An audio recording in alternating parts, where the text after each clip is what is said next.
Türmer Gyula utcát nevezel Kádár Jánosról. Természetesen Zsák utcát. Én azt nem értem a disznóvágásból, hogy miért kell olyan kurva korán felkelni, mondom. Olyankor még alszik a Greenpeace. És általában 2 disznót vágunk, hogy délutánra is maradjon hús. Egy olyan nőtípus, aki egy idő után átalakul, menjünk madárrá. Menjünk! Menjünk! Az nem mondott akkor már más. Menjünk!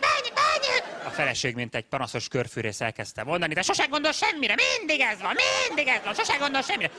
Így kell elindulni, meg görcs van a fába, így kell elindulni. És akkor azt mondta Lacibá, Zsuzsa,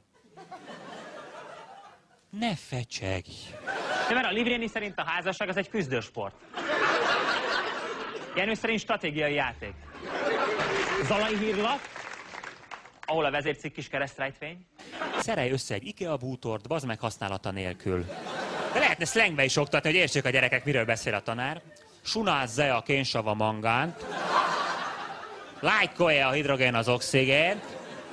Alapból tanárnő, alapból. A belpolitika zajlik, szimpátia tüntetés volt, ott nem tudom milyennek a rigmusok, hogy ne takarodj, te nem kurtad el, Lehet, hogy lesznek ilyen állami graffitisek is, éjszaka kiszöknek, és adózni jó. Soha ne indíts,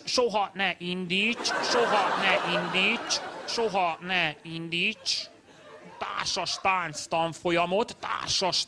tanfolyamot, aknamezőn. Nem függ össze a kettő, de akkor tudtam meg, hogy május a maszturbáció hónapja is. Én egyedül ünnepeltem, nem mentem sehova. Egyedül kutya nehéz bujócskázni. Én tudnék ilyeneket írni, és sok millió forintért írják a politikusoknak. A kormányzás olyan, mint a biciklizés. Kurva nagyot lehet bukni.